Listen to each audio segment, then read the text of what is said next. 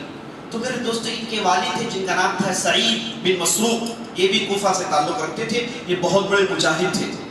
یہ خراسان کے علاقوں میں اس زمانے میں لڑا کرتے تھے، اور اس زمانے میں یہ خوارج اور دوسرے شیعہ کے فتنے بہت زیادہ تھے. تو ان کے والد ان علاقوں میں لڑا کرتے تھے، اور ان کے دادا جن کا نام مسروق تھا وہ علی رضی اللہ عنہ کے لشکر میں تھے. علی رضی اللہ عنہ کے آرمی سے ان کا تعلق تھا. تو بچپن ہی سے بڑے زبردست خاندان سے ان کا تعلق تھا، اور اس شخصیت انہیں بنانے والی ان کی والدہ تھی. سفیان ثوری جو ہم آج پڑھتے ہیں، جن کی تاریخ اتنی مشہور ہے، انہیں بنانے والی، اس باغیچے کو سینچنے والی ان کی والدہ تھی. میرے دوستو جتنے بھی بڑے محدثین دیکھتے ہیں، جتنے بھی بڑے بڑے لوگ دیکھتے ہیں، ان کے پیچھے ان کی ماؤں کا رول ہوتا ہے. آپ جانتے ہیں امام بخاری کتنے بڑے علامہ ہیں، یاد رکھیے بخاری کو بخاری بنانے والی ان کی والدہ ہے. کبھی ہم ان پر گفتگو کریں گے تو بتائیں گے کہ ان کی والدہ کا کیا رول تھا. اور اس کے بعد میرے دوستو امام اوزاعی جو شام کے بہت بڑے محدث ہیں، ان کو بنانے والی ان کی والدہ تھی. اور امام مسلم، آپ نام لیجیے محدثین سے، نام گنتے جائیے، دیکھیے ان کے پیچھے ان کی والدہ، ان کی ماؤں کو کیا رول ہے. ماں بناتی ہے شخصیت کو، ماں پہلا گول ہے، ماں پہلا یونیورسٹی، پہلا مدرسہ ہے، ماں سب کچھ ہے. میرے دوستو آج ہماری مائیں اس تعلق سے غور نہیں کرتی، اور بچہ جب چھوٹا ہوتا ہے اسے تربیت کرنے کا موقع زیادہ ملتا ہے. جب وہ بڑا ہو جاتا ہے، بالغ ہو جاتا ہے، تو اسے سجانے اور سینچنے کا موقع نہیں ملتا. عام طور پر لوگ یہ سمجھتے ہیں کہ بچے کو عقل آنے دو بھائی، بچے کو کھیلنے چھوڑتے، کھیلتے رہتا ہے، گانا بکتا ہے، گانا گاتا ہے، سب کچھ کرتا ہے. جب لوگ کہتے ہیں کہ بس تربیت کرو، کہتے ہیں کہ نہیں ابھی عقل نہیں آئی اسے، ابھی عقل نہیں آئی. اور جب اسے عقل آئی تو ایسی عقل آئی جو کیا ہے، ماں باپ کو اٹھا کے پھینکنے کی عقل آئی ہے نا. ایک بہت بڑے فلسفی سے پوچھا گیا کہ بچوں کی تربیت کیسی کریں، میرے بچے کی میں تربیت کرنا چاہتا ہوں، کیسی کروں. تو اس نے پوچھا تمہارے بچے کی عمر کیا ہے. کہا کہ میرے بچے کی عمر 7 سال کی ہے صرف. اس نے کہا کہ وقت چلا گیا، اس نے کہا کہ وقت گزر گیا، ابھی 7 سال میں کیا تربیت کرو گے. جب وہ چھوٹا ہے اسی وقت اس کے دل میں تربیت ڈالنی چاہیے. اس لیے امام علی رضی اللہ عنہ کہتے ہیں بچے کو تربیت کرنے کے 3 اصول ہیں. کہتے ہیں لاعبہ سبعا، بچوں کے ساتھ جب اس کے 7 سال کی عمر ہوتی ہے اس کے ساتھ نرمی سے پیش آؤ، اسے سکھاؤ. اور جتنے بھی بڑے بڑے محدثین آپ دیکھیں گے 7 سال میں قرآن کے حافظ ہو جاتے ہیں، 7 سال میں لکھنا پڑھنا سیکھ لیتے ہیں، ہے نا. ویسا ماحول تھا میرے دوست. جب ہندوستان کو فتح کرنے کے لیے محمد القاسم آیا تو ان کی عمر صرف 18 سال کی تھی، ہے نا. جب طارق بن زیاد اسپین میں فتح کرنے کے لیے ان کی عمر صرف 19 سال کی تھی. اور علی بن ابی طالب جب بدر میں بڑے بڑے سرغنوں کا مقابلہ کر رہے تھے ان کی عمر صرف 19 سال کی تھی. زید بن ثابت جب حدیث اور قرآن لکھ رہے تھے اس وقت ان کی عمر 25 سال سے کم تھی. آج ہمارے ویسٹرن کلچر کا کیا ہے طریقہ، وہ لوگ جس کی عمر 25 سال کی اسے ینگ ینگسٹر کہتے ہیں، جس کی عمر 15 سال کی اسے کڈ کہتے ہیں، ہے نا. ان کے پاس ایک آدمی اس وقت بنتا ہے جب اس کی 40 سال ہو جائے، ہے نا. ہمارے اسلام میں ایسا نہیں ہے. ہمارے یہاں بچپن ہی سے ہونہار لوگوں کو ہم نے بنایا ہے، پوری تاریخ اس پر گواہ ہے. تو ماؤں کا بڑا اہم رول ہے، وہ بچوں کی صحیح تربیت کریں. گھروں میں گالیاں، گھروں میں گانے، گھروں میں جھگڑے، گھروں میں جھوٹ، گھروں میں خاندانی غیبت، چغل خوری، یہ سب بچہ سنے گا تو میرے دوستو یاد رکھ لیجیے وہ بھولتا نہیں ہے. وہ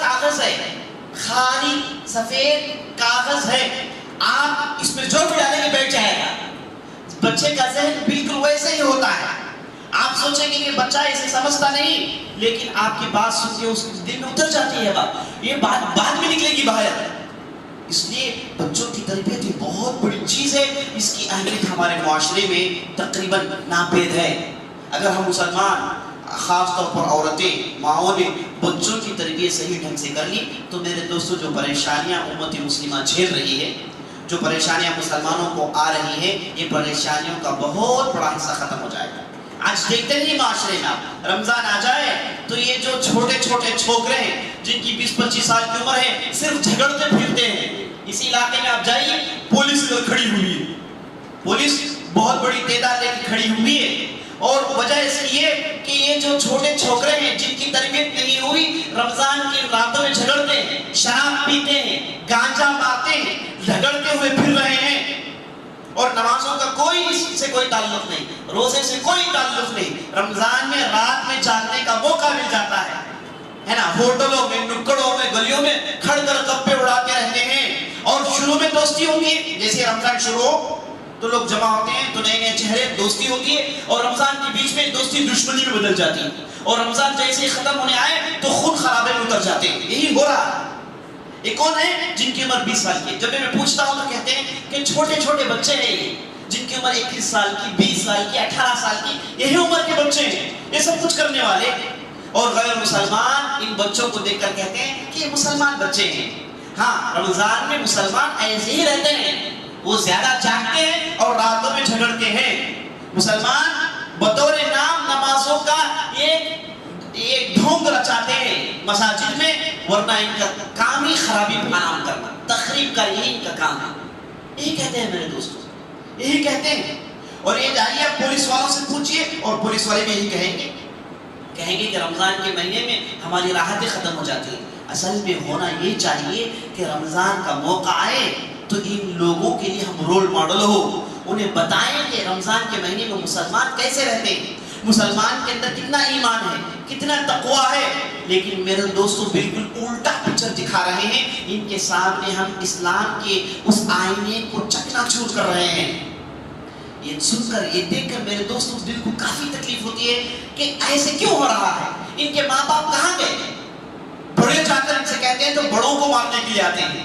ایک بڑے صاحب کے سر کو انہوں نے پھوڑ دیا، پھوڑنے والوں کی عمر 16-17 سال کی ہے۔ ان کے بڑے کہاں گئے؟ ان کے والد والدہ کہاں گئے؟ کوئی پوچھتا نہیں گھروں میں کیا ہو رہا ہے۔ یہ ٹپوری اور غنڈے کیوں بن رہے ہیں میرے دوستوں ہمارے معاشرے میں؟ نعوذ باللہ ثم نعوذ باللہ۔ افسوس در افسوس کہ ایسا ماحول ہم کو دیکھنے کو مل رہا ہے۔ ہم ایک جگہ بیٹھ کر دین کی باتیں سن رہے ہیں، آخرت سنوارنے کی باتیں سن رہے ہیں، تقویٰ اور اللہ کے ڈر کی باتیں سن رہے ہیں، اور ایک طرف اسی مرکز کے باہر ایسا غنڈہ گردی، ایسا خون خرابہ ہو رہا ہے کہ عام طور پر لوگ مسلمانوں کے اندر یہ کانٹرڈکشن، یہ اتار چڑھاؤ دیکھ کے سمجھ میں نہیں آ رہا کہ کیا کہیں۔ تو میرے دوست افسوس کا منظر ہے۔ اس کی بنیادی وجہ گھر میں ٹھیک سے تربیت نہیں ہے۔ گھر میں بچوں کو فلموں اور سیریلز دیکھنے چھوڑ دیتے ہیں۔ یاد رکھ لیجیے، یہ اصل اس سے بہتر تھا کہ آپ لوگ زہر پلا کے بچے کو مار کے جنازے کی نماز پڑھ لیتے۔ آپ انہیں فلم دکھاتے ہیں، آپ انہیں سیریلز دکھاتے ہیں، تو یاد رکھ لیجیے آپ اپنے ہاتھوں سے انہیں برباد کر رہے ہیں۔ میرے دوستوں فلموں میں ہوتا کیا ہے معلوم؟ فلموں میں وہ ہیرو ہے جو سب سے زیادہ گندے کام کرتا ہے، فلم کے اندر سب سے زیادہ نکما ہوتا ہے، نالائق ہوتا ہے، وہی ہیرو ہوتا ہے، اسی کو ڈائریکٹر ہیرو بنا کے دکھاتا ہے۔ دیکھو یہ ہے نا ٹپوری ہے، عورتوں کے پیچھے گھومتے رہتا ہے، گانے گاتا ہے نا، گھر میں یہ بدترین صفات والا ہے، اور اس کے بعد گانے بکتا ہے، اسی کو ہیرو بتاتے ہیں۔ اور دیکھنے والا بچہ یہ کہے گا اچھا ایسے ٹپوری پنی کو ہیرو کہتے ہیں، تو وہ جاتا ہے وہ بھی بالکل ٹپوری بنتا ہے۔ اب دیکھتے نہیں سروں کے لوگ کیسے بنا لیتے ہیں، کپڑوں کو کیسے بنا لیتے ہیں، بات چیت کا طریقہ کیا ہے۔ یہ لوگ افسوس اس وقت کریں گے جب یہ بڑے ہو کر اپنے باپ کے اوپر ہاتھ اٹھائیں گے، اپنے باپ کے اوپر ہاتھ اٹھائیں گے۔ یاد رکھ لیجیے اس وقت خون کے آنسو بہانے سے بھی کچھ بھی فائدہ نہیں، یہ آپ کی غلطی جسے تم اب دھو رہے ہو۔ تو میرے دوستو یہ فلم میں یہ سیریل سے برباد کر رہی ہے امت کو۔ یہی کچھ ہو رہا ہے. اگر اسے روکا نہیں جائے تو میرے دوستوں ہماری پوری محنتیں بیکار ہیں. نماز پڑھے اور جا کے ایسی فلمیں 3 گھنٹے 4 گھنٹے کے لیے دیکھا کوئی تو میرے دوستوں وہ وہی صفت والا بنے گا, وہ وہی کردار والا بنے گا. نعوذ باللہ. ایسے موقع پر ماؤں کا دور بہت ہی اہم دور ہے. ماؤں کو اللہ تعالیٰ اپنی قیامت کے دن پوچھے گا. ماؤں کے لیے, عورتوں کے لیے کوئی بڑی ذمہ داری نہیں ہے. عورتوں کی ذمہ داریاں آسان ہیں, مردوں کی بہت ساری ذمہ داریاں ہیں. مردوں کے لیے گھر بھی دیکھنا ہے, گھر کے باہر بھی دیکھنا ہے. ان کے لیے کئی پبلک کی ذمہ داریاں ہیں جو انہیں ادا کرنا ہے. لیکن عورتوں کی ذمہ داریاں بہت کم ہیں. ان کی تمام ذمہ داریوں میں سب سے چھوٹی کی ذمہ داری, اگر وہ کر رہی تو سیدھے جنت میں جائے گی, وہ شوہر کی وفاداری اور بچوں کی تربیت. شوہر کی وفاداری, بچوں کی تربیت. اگر یہ 2 کام عورت کر لیتی ہے تو وہ کامیاب عورت ہے میرے دوستوں, کامیاب عورت ہے. اور جنت میں اسے بڑی آسانی سے داخلہ مل جائے گا. عورتوں کی ذمہ داریاں کم ہیں اور زیادہ ہیں.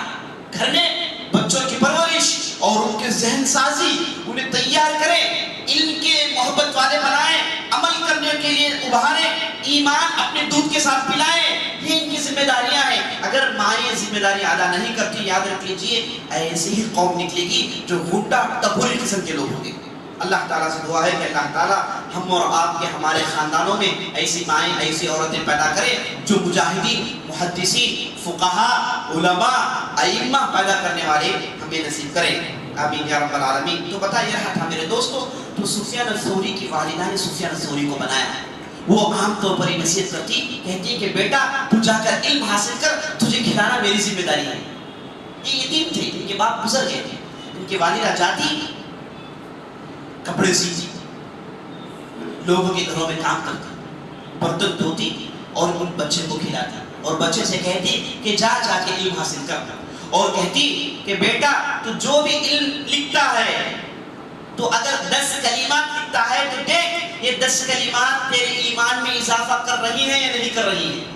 یہ 10 کلمات تجھے تیرے اندر عقل کو بڑھا رہی ہے یا نہیں بڑھا رہی ہے.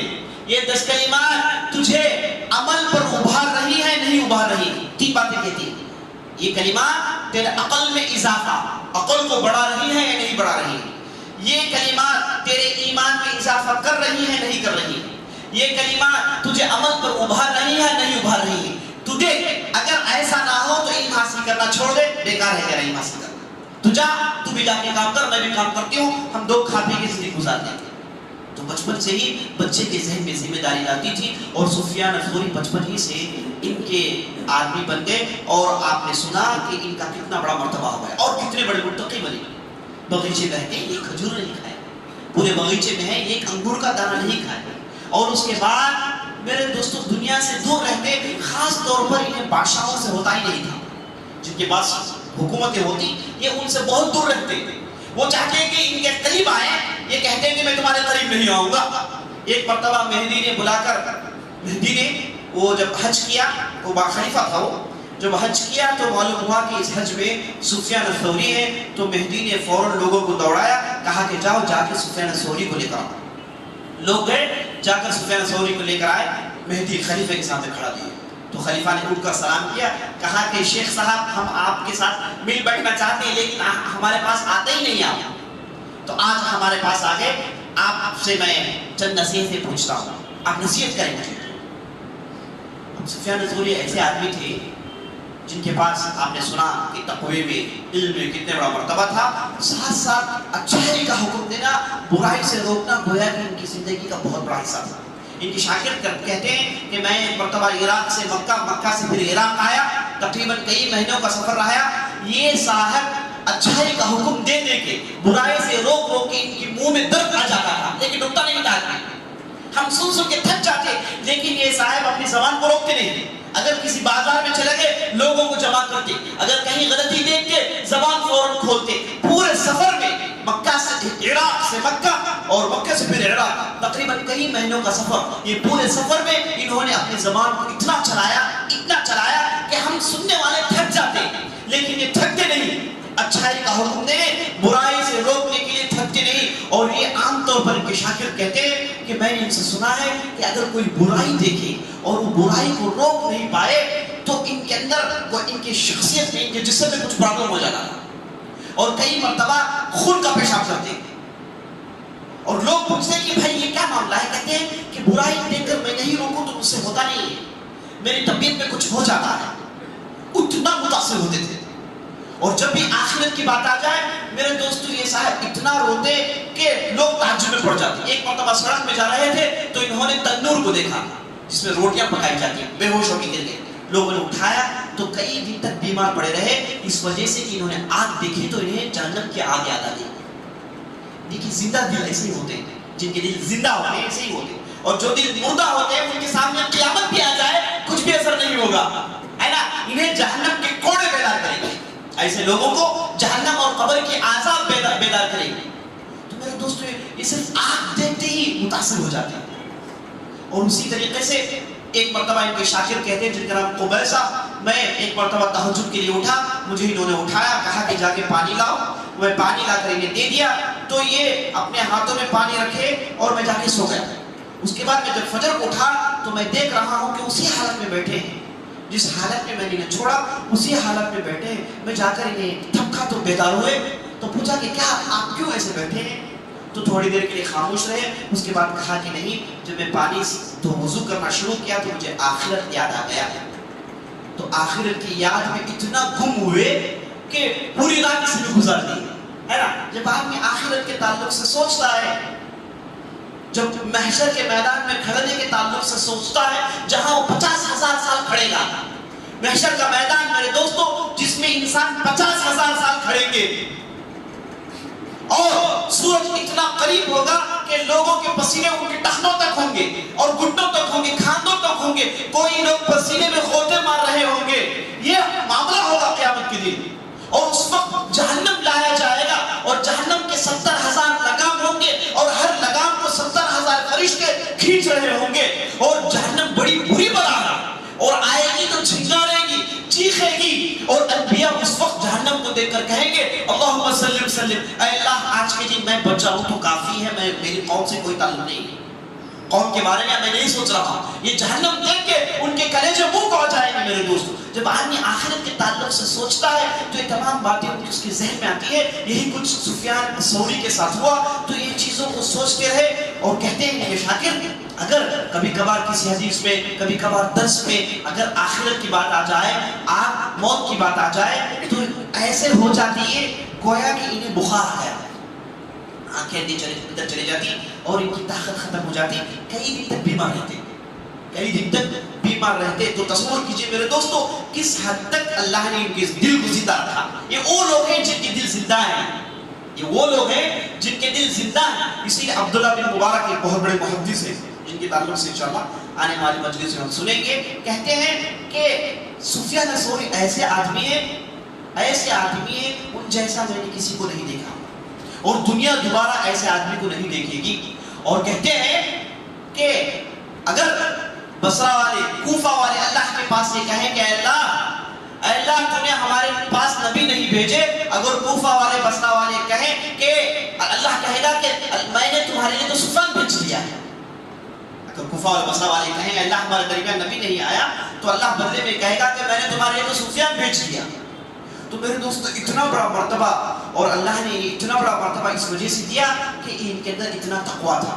تو مہدی نے روکا, کہا کہ بتاؤ مجھے چند نصیحتیں کرو.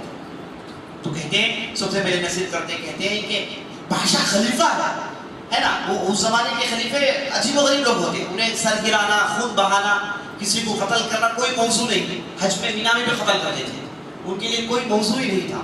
ویسے جلاد کے سامنے کھڑے ہیں اور وہ پوچھتا ہے کہ مجھے نصیحت کرو. تو سب سے پہلے نصیحت کرتے ہیں, کہتے ہیں کہ اتق اللہ ملأت الارض ظلما وعدوانا, اللہ سے ڈر جا, تو نے پوری زمین میں ظلم کو عام کر دیا ہے, تو نے پوری زمین کو ظلم میں عام کر دیا ہے. مہدی کو غصہ آتا ہے لیکن پھر خاموش ہو جاتا ہے. کہتا ہے کہ آپ کے پاس کچھ مسئلے ہیں, آپ کچھ قرض ہے آپ کے پاس, آپ کی میں کچھ مدد کروں.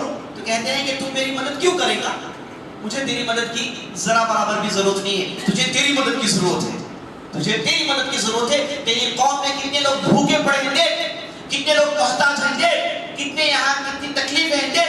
عمر بن خطاب اپنے گھروں سے نکل جاتے, راتوں میں گھومتے رہتے, اگر ایک بکری بھی بچ جائے تو کہتے ہیں کہ قیامت کے دن مجھے پوچھا جائے گا. یہ ان کی حکومت تھی. اور تو نے اسی گدی میں اپنے آپ کو بٹھا لیا اور تو نے ایسا ظلم عام کر رکھا ہے کہ لوگ تجھے روزہ بدعا بھیجتے ہیں تجھ پر۔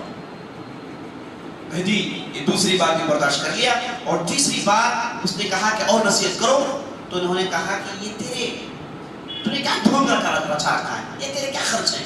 عمر بن خطاب حج کرتے تھے تو صرف 10 دینار میں حج کرتے تھے، تو نے تو کروڑہ دینار لگا دیے، یہ کیسا ظلم ہے تیرا؟ تو جب انہوں نے گرم باتیں سنائی تو مہدی نے شروع میں سن لیا، بعد میں وہ برداشت نہیں کر پایا، کہا کہ شیخ کو نکال دو یہاں سے، شیخ کو یہاں سے نکال دو، اور بڑی آسانی سے باہر نکل کر آگئے، باہر آ کے بولے کہ الحمدللہ اللہ نے مجھے بچا لیا۔ ایک مرتبہ ابو جعفر منصور جو مہدی کے بعد آیا، اس نے بلا کر نصیحت پوچھی تو انہوں نے ایسی نصیحت کی تو گھبرا ہو گیا، کہا کہ انہیں باہر نکال دیا جائے، یہ باہر نکال دیے گئے۔ ایک مرتبہ عبدالصمد نامی ایک دوسرا گورنر تھا، وہ بڑی مشکل سے پکڑ لیتا ہے، پکڑ کر پوچھتا ہے کہ آپ مجھے نصیحت کریں، تو سفیان ثوری کہتے ہیں کہ دیکھو میرے پاس تیرے لیے 3 نصیحتیں ہیں۔ پہلی نصیحت یہ کہ اس کے بعد دوبارہ چہرہ مجھے مت دکھا، ہے نا، یہ چہرہ دوبارہ، یہ چہرہ میں دیکھنا نہیں چاہتا۔ اس کے بعد میں مر جاؤں تو میرے جنازے میں ہرگز نہیں آنا، میں مر جاؤں تو میرے جنازے میں ہرگز نہیں آنا، اور اس کے بعد یہ دولت مجھے بار بار نہیں دکھانا۔ یہ 3 نصیحتیں، تو نصیحت پوچھی تو 3 نصیحت میں نے کر دی، اب اس کے بعد میں چلتا ہوں، یہ چل کہہ کے نکل گئے میرے دوست۔ اور اس کے بعد عام طور پر اپنے لوگوں کو نصیحت یہ کرتے تھے کہ لوگوں کے پاس ہرگز مت پوچھو، وہ آدمی ذلیل ہے جو لوگوں کے پاس پوچھتا ہے، آپ پوچھو تو صرف اللہ ہی کے پاس پوچھو۔ ایک صاحب نے آ کر فتویٰ پوچھا، کہا کہ میں بازار میں موٹے اٹھاتا ہوں، بازار میں موٹے اٹھاتا ہوں اور موٹے اٹھاتے اٹھاتے تھک جاتا ہوں، اور مجھے نماز کا بالکل آخری حصہ ملتا ہے، آخری رکعت ملتی ہے، کیا میں ان موٹوں کو چھوڑ کر جا کے نماز پڑھوں؟ ایسا کروں گا تو مجھے میری کمائی میں کمی آ جائے گی، مجھے پیسے نہیں ملے گی، تو کیا کروں؟ تو کہا کہ جاؤ موٹے اٹھاؤ، آخری رکعت آ کے پڑھ لو، آخری رکعت آ کے پڑھ لو۔ کیوں؟ وجہ یہ کہ اگر تیرے پاس پیسے نہیں ہوں گے تو جا کے لوگوں کے پاس مانگے گا تو اپنے آپ کو ذلیل کرے گا، اس وجہ سے کہتے تھے کہ ہرگز ایسا نہ کرے۔ اور ایک مرتبہ اور کبھی کبھار خطرناک مذاق بھی کرتے تھے اور زیادہ ہنستے بھی تھے، ہے نا، ہر فن میں مولا تھا، فن کی حدیث کی بات کیجئے چھوٹی، فقہ کی بات کیجئے چھوٹی، زہد کی بات کیجئے چھوٹی، امر بالمعروف کی بات کیجئے چھوٹی، والدین کی اتباع کی بات کیجئے چھوٹی، اللہ سے ڈر سب میں، اور کبھی کبھار زبردست ہنسی مذاق بھی کرتے تھے۔ ایک مرتبہ بازار میں اپنے ہاتھوں میں پیسے گن رہے تھے تو ایک صاحب آئے، آ کر ایک مسئلہ پوچھا، تو کہا کہ جاؤ بھائی ہم دنیا میں بزی ہیں، کہا کہ جاؤ ہم دنیا میں بزی ہیں۔ وہ صاحب نے کہا کہ سفیان ثوری ہاتھوں میں پیسے پکڑ کر رکھے، ہاتھوں سفیان ثوری کے ہاتھوں میں پیسے، یہ کیسے؟ تو سفیان ثوری نے کہا کہ یاد رکھ لو، یہ اگر پیسے ہمارے ہاتھ میں نہیں ہو تو یہ جو بادشاہ ہیں ہمیں چنگی بنا دیں گے، ہے نا، یہ پیسوں کے ذریعے سے ہم بادشاہوں کے مصیبتوں سے دور ہیں، اگر پیسے نہ ہو تو ان کے ہم محتاج ہو جائیں گے، ان کے پاس کھڑیں گے اور ہمیں وہ جیسے چاہے استعمال کریں گے، ہے نا، یہ پیسے میرے پاس ترس کے مقابلے میں شیل کے برابر ہے۔ اور یہ عام طور پر وصیت کرتے ہیں کہ جاؤ کماؤ اور لوگوں کے محتاج مت بنو، اور کہتے تھے کہ ایک آدمی کا علم حاصل کرنا اور ایک آدمی کا کمانا، دونوں نے اللہ کی خدمت کی نیت کر لی تو دونوں میرے نظر میں ایک، یہ ان کی رائے تھی، یہ ان کی رائے تھی۔ اور لوگوں سے کہتے کہ یہ بادشاہوں کے پاس ہرگز مت جاؤ، بادشاہوں کے پاس، یہ جو عمرا ہے ان کے پاس ہرگز مت جاؤ، یہ میری نظر میں سب سے بدترین لوگ ہیں۔ اور اس کے بعد عبادت کا یہ معاملہ، جب بھی عبادت آ جاتی تو نماز کے لیے کھڑے ہوتے تو آنکھوں سے زار و خطار آنسو جاتے رہتے، آنکھوں سے، اور زیادہ روتے تھے، اور تہجد میں اٹھتے تو کئی گھنٹے روتے رہتے۔ ایک ان کے شاگرد کہتے ہیں کہ میں نے دنیا میں پہلا آدمی دیکھا جو کئی گھنٹے سجدے کرتا ہے، سجدے کئی گھنٹے کرتا ہے۔ ایک شاگرد کہتا ہے، ان کے کہتے ہیں کہ میں ایک مرتبہ انہیں حرم میں دیکھا تو میں طواف کر رہا تھا، میں نے 50 چکر کاٹے، میں نے تقریباً 40 پر 9 چکر کاٹے، اور جب بھی میں آتا تو انہیں سجدے کی حالت میں دیکھتا، تو تصور کے 40 پر 9 شوط، ہے نا، 49 چکر جب آدمی کاٹ کر آیا تو یہ سجدے میں رہتے۔ میرے دوستوں سجدے میں زیادہ وقت بتانا ممکن نہیں ہے، آپ کھڑے ہو سکتے ہیں، آپ سجدہ 5 منٹ سے زیادہ کیجئے درد آ جائے گا، خون آپ کے سر میں جمع ہو جائے گا، آدمی سجدہ زیادہ نہیں کر سکتا۔ تو یہ اتنے گھنٹے سجدے جب کرتے ہیں تو معنی یہ ہے کہ انہوں نے ویسی عادت اپنے اندر ڈال رکھی تھی، تو وہ کثرت سے سجدے کرتے اور جب بھی نصیحت کرتے تو لوگوں کو یہ کہتے کہ دنیا سے دور رہو، کمانا تمہارے لیے ضروری ہے۔ اپنے شاگردوں سے کہتے کہ جاؤ جا کے کماؤ، 24 گھنٹے ان کے لیے دینا یہ ٹھیک نہیں، جاؤ جا کے کماؤ اور علم حاصل کرو۔ بہترین نصیحتیں کیا کرتے تھے۔ اور میرے دوستوں تفسیر میں بھی انہیں اللہ نے زبردست مہارت دی۔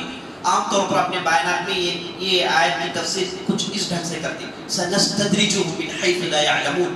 اللہ تعالیٰ سورہ نون کے اندر کہتا ہے کہ ہم یہ باطل پرستوں کو، یہ فاسقین، یہ فاجرین کو موقع دیتے ہیں اور اچانک ہم پکڑتے ہیں۔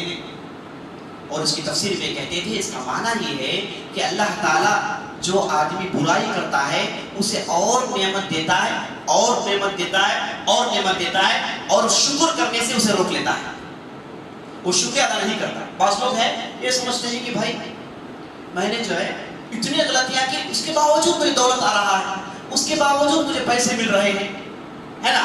یہ اصل میں دھوکہ ہے جو اسے دیا جا رہا ہے۔ جس کے پاس ایسے پیسے آ جائے اور برائی میں پیسے کما رہا ہے تو اللہ تعالیٰ اس کے دل سے اللہ کے ڈر کو نکال دیتا ہے۔ جیسے بعض روایتوں میں آتا ہے کہ موسیٰ علیہ السلام کے زمانے میں ایک بنی اسرائیل کے صاحب تھے، وہ آ کے موسیٰ سے کہنے لگے کہ موسیٰ میں غلطیاں کرتے رہتا ہوں، اس کے باوجود اللہ تعالیٰ مجھے پیسے دیتا ہے، خوب پیسے ملتے ہیں مجھے، مال و دولت میں ہے میرے پاس، یہ کیسے؟ تو موسیٰ علیہ السلام کو مسئلہ سمجھ میں نہیں آیا تو اللہ نے موسیٰ علیہ السلام کی طرف وحی کی، کہا کہ اسے میں پیسے دیتا ہوں، یہ نعمت تو اسے مل گئی، لیکن اس کے دل سے میری جو محبت ہے میں نے اسے نکالنا۔ اس سے بڑی مصیبت کیا ہے؟ آدمی کے ہاتھ میں پیسے ملے اور دل میں اللہ کا ڈر نہیں، اللہ کے بارگاہ میں شکریہ ادا کرنے کا مادہ نہیں، اور اللہ کی محبت نہیں، اللہ سے امید نہیں، اللہ سے تعلقات کٹ گئے، تو اس سے بڑا سزا کیا ہو سکتا ہے میرے دوست؟ ہے نا؟ مومنین کے لیے بہت بڑا سزا ہے کہ وہ آدمی اس کے تعلقات اللہ سے کٹ جائے دنیا میں، اور اللہ سے اس کے تعلقات کٹ جائے، یہ بہت بڑی مصیبت ہے۔ تو سفیان ثوری اس آیت کی تفسیر کچھ اس ڈھنگ سے کرتے، اور امام نووی کہتے ہیں کہ سفیان ثوری اتنے بڑے امام ہیں، یہ اصل میں ان کا ایک مستقل مذہب تھا، جیسے امام ابو حنیفہ کا مذہب ہے، امام شافعی کا، امام مالک کا، اور اس کے بعد امام احمد بن حنبل کا، ان چار ائمہ کا جیسے مذہب تھا ویسے امام سفیان ثوری کا بھی مذہب تھا، لیکن ان کے شاگردوں نے ان کے فتاووں کو نہیں جمع کیا، ان کے شاگردوں نے ان کے فقہ کو عام نہیں کیا، تو یہ ان کا فقہ چلا گیا، دوسرے ائمہ کا فقہ رہ گیا۔ یہ مستقل بحث ہے، انشاءاللہ کبھی موقع ملے تو اس میں ہم تفصیل سے روشنی ڈالنے کی کوشش کریں گے۔ میرے دوستو یہی ان کے تعلق سے آیا ہے، اور ان کی وفات کا بھی بڑا ہی عجیب و غریب معاملہ ہے۔ ان کے شاگرد کہتے ہیں کہ یہ انہیں پیٹ میں کچھ مسئلہ ہو گیا تھا، بیمار پڑ گئے اور کئی دن تک بیمار رہے، اور جس دن رات یہ بیمار پڑے تو اس دن انہیں پیٹ میں بہت درد تھا، تو بار بار حمام جاتے اور باہر نکلتے وضو کرتے، ہمیشہ وضو میں رہتے تھے۔ ان کے شاگرد کہتے ہیں کہ ویسے حالت میں بھی میں نے دیکھا تو 60 مرتبہ انہوں نے وضو کیا، صرف ایک رات میں 60 مرتبہ وضو کیے اور اسی حالت میں رہے، اور مرتے وقت لوگوں سے وصیت کی کہ میں مرنے کے بعد لوگوں کو مت بتاؤ کہ میں مر گیا، مجھے دفن کر دو، بعد میں لوگ پوچھے تو بتا دینا۔ شہرت پسند نہیں کرتے تھے، لوگوں کو معلوم ہو جائے یہ پسند نہیں کرتے تھے، اور اس کے بعد وفات پا گئے۔ اور اس کے بعد میرے دوستوں ان کی زندگی کا بہت ہی اہم واقعہ وہ یہ کہ آپ نے سنا یمن چلے گئے، یمن میں گورنر رہے، اور اس کے بعد گورنر نے چھپا لیا، یمن سے نکلے مکہ آیا، اور مکے میں جیسے ہی داخل ہو گئے تو اس وقت کے خلیفے کو معلوم ہو گیا کہ سفیان ثوری مکے میں ہے، اور اس وقت کا جو بادشاہ تھا اس کا نام تھا ابو جعفر المنصور، بڑا ہی جلاد قسم کا تھا۔ اس نے چاہا کہ ابو سفیان ثوری ان کے قاضی بنے، لیکن جب موقع انہوں نے نہیں دیا تو دشمنی میں آ گیا، اور اس نے یہ کہا کہ سفیان ثوری کو پکڑ کر رکھو مکے میں آؤں گا تو حرم میں انہیں سب کے سامنے سولی میں چڑھاؤں گا۔ غلطی ان کی یہ تھی کہ انہوں نے حکومت کی بات نہیں مانی، یہ کہہ کے اس نے حکم دے دیا، اور مکے کے گورنر سے کہا کہ سفیان ثوری کو پکڑو، اور مکے کے گورنر سفیان ثوری سے اچھے واقف تھے اور ان کا تقوی جانتے تھے، تو انہوں نے کہا کہ سفیان دیکھو مجھے حکم ہوا ہے، آپ اللہ کے لیے کہیں چھپ جاؤ، میں آپ کو چھپنے کا موقع دیتا ہوں، لیکن میری پولیس کو آپ کو تلاش کرے گی، میں اسے روک نہیں سکتا، آپ جا کے کہیں چھپ جاؤ۔ تو جا کے کہیں چھپ گئے، پولیس نے تلاش کر رہی تھی، تو ایک دن اپنے جہاں یہ چھپے تھے وہاں سے نکل گئے، جس گھر میں تھے تو نکل گئے۔ لوگوں نے پوچھا کہ آپ کو پولیس تلاش کر رہی ہے، آپ پھنس جائے گا تو آپ کو سولی دے دی جائے گی، آپ گھر چھوڑ کے کیوں نکل گئے؟ تو سفیان ثوری نے کہا کہ نبی صلی اللہ علیہ وسلم نے غار ثور میں صرف 3 دن گزارے، کسی بھی جگہ 3 دن سے زیادہ چھپنا سنت کے خلاف ہے، اس لیے وہ گھر سے نکل جاتے ہیں اور اس کے بعد سیدھے حرم میں آتے ہیں۔ خبر ملتی ہے کہ ابو جعفر المنصور مکے کے قریب آ گیا ہے اور مکے میں داخل ہو تو سب سے پہلا کام یہی کرنے والا ہے۔ تو حرم میں اٹھ کے کھڑے ہو گئے، کہا کہ اللہ تو جانتا ہے کہ یہ ظالم مجھ پر کتنا بڑا ظلم کر رہا ہے، اے اللہ اس ظالم کے ظلم سے مجھے بچا لے۔ یہ دعا کرتے ہیں تو تاریخ گواہ ہے میرے دوستوں، اہل علم مورخین کہتے ہیں کہ یہ ابو جعفر جو مکے کے قریب تھا وہیں سے گھوڑے سے گرا، دھڑام سے مر گیا، دھڑام سے مر گیا، مکے کے اندر داخل نہیں ہوا، اور اللہ تعالیٰ نے سفیان ثوری کو ابو جعفر المنصور کی شکنجے سے بچا لیا، اور اس کے بعد پھر بصرہ چلے گئے، وہاں پر ان کی وفات ہوئی جس کی تفصیل آپ نے سنی۔ یہ مختصر ان کی زندگی ہے اور بہت ساری باتیں، لیکن ان کا تعلق علم سے ہے۔ میں نہیں سمجھتا کہ اس مجلس میں وہ علمی باتیں آئیں تاکہ آپ سو جائیں، ہے نا، میں آپ کو سلانا نہیں چاہتا۔ تو ان کی زندگی کا تعلق جو عملی میدان سے تھا میں نے بتایا، ورنہ فن حدیث کے بہت بڑے امام تھے۔ فن حدیث میں ان کے جو کارنامے تھے، اللہ اکبر، اور یہ خود کہتے تھے کہ میں اللہ سے حدیث کے فتنے سے پناہ چاہتا ہوں۔ لوگوں نے تعجب سے پوچھا کہ یہ کیسے، حدیث کا کوئی فتنہ ہے؟ کہتے ہیں کہ یہ ایسا علم ہے کہ ایک مرتبہ آدمی اندر چلے جائے تو باہر نہیں آتا، 24 گھنٹے اس کے لیے وقت لگاتے تھے، سوتے اٹھتے تو علم کے لیے۔ علم حدیث ایک ایسی جاذبیت تھی، ایک مستقل اللہ نے فن بنایا ہے جس کے اندر عجیب و غریب جاذبیت۔ جو بھی آدمی علم حدیث میں چلے جاتا وہ آدمی بوڑھا ہو جاتا، اس کے باوجود یہ حدیث کی خواہش اس کے دل سے نہیں نکلتی۔ کہتے کہ یہ حدیث کے پیچھے پڑھ پڑھ کے میں نے قرآن کو چھوڑ دیا ہے۔ اور اس کے بعد ان کے سینے میں کئی لوگوں کی زندگیاں تھیں۔ اگر یہ کسی کو کہہ دے کہ یہ آدمی حدیث اس کی صحیح ہے تو سمجھیے کہ 100% کریکٹ۔ محدثین ہے نا، کسی بھی ایک راوی کے تعلق سے جاننا چاہے تو بعض معتبر علماء ہیں، ان کی کتابوں کو دیکھتے ہیں۔ مثال طور پر ایک راوی آیا، اس کے تعلق سے نہیں معلوم کہ یہ راوی سچا راوی ہے یا پھر جھوٹا راوی ہے، اسے چیک کرنے کے لیے بعض معتبر علماء ہیں، ان کے پاس جائیں گے تو علماء کہیں گے کہ یہ آدمی معتبر ہے نہیں ہے، جیسے عبد الرحمن بن مہدی، یحییٰ بن سعید، دارقطنی، احمد بن حنبل، امام بخاری، امام ترمذی، اور اس کے بعد ہمارے سفیان الثوری، سفیان بن عیینہ، یحییٰ بن سعید، یحییٰ القطان، یہ سب ایسے محدثین ہیں جنہیں روات میں اتھارٹی ہے۔ یہ کسی راوی کو کہیں کہ راوی صحیح ہے تو آنکھیں بند کر لے لیں، اور ان لوگوں میں سفیان الثوری کا چوٹی کا درجہ ہے۔ امام بخاری کسی بھی راوی کے تعلق سے جاننا چاہتے دیکھتے کہ سفیان الثوری کیا کہتے ہیں، اگر سفیان الثوری نے سر ہلا دیا مانا ہے کہ 100% مہر لگ گیا، صحیح راوی۔ تو فن حدیث میں اور اسماء و رجال میں ان کا بڑا ہی مرتبہ تھا میرے دوستوں۔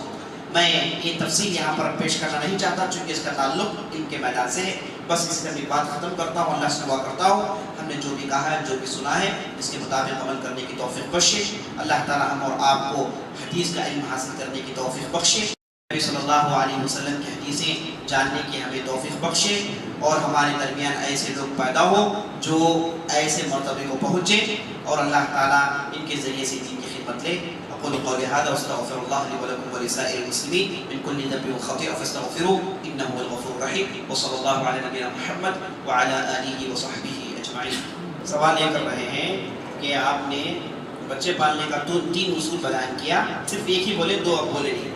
امام علی کہتے ہیں رضی اللہ عنہ کہ بچوں کو پالنے کا طریقہ یہ ہے کہ پہلے کے 7 سال ان کے ساتھ نرمی سے پیش آئیں، انہیں کھیلیں ان کے ساتھ، اس کے بعد 7 سال انہیں علم سکھائیں، اور اس کے بعد کے 7 سال ان کے ساتھ سختی سے پیش آئیں۔ جب اس کی عمر 14 سال کے بہت زیادہ ہو جائے تو اسے بڑی کڑی نظر سے دیکھیں، اس کے ہر حرکت کو نوٹ کریں، اور یہ عمر میں کوئی برائی اندر آ جائے تو اس کے بعد نکلتی ہے۔ 14 سال سے لے کے 21 سال تک اگر وہ کوئی برائی کا ایڈکٹ ہو جائے، کوئی برائی سیکھے تو اس کے بعد وہ برائی چھوڑ نہیں سکتا۔ تو 21 سال تک کے 7 سال کے 3 کے حصے کہہ کے بتاتے ہیں کہ شروع کے 7 سال اس کے ساتھ نرمی، دوسرے 7 سال اسے جو ہے علم سکھائیں، اور اس کے بعد کے 7 سال اسے ادب سکھائیں۔ یہ امام علی کا قول ہے رضی اللہ عنہ۔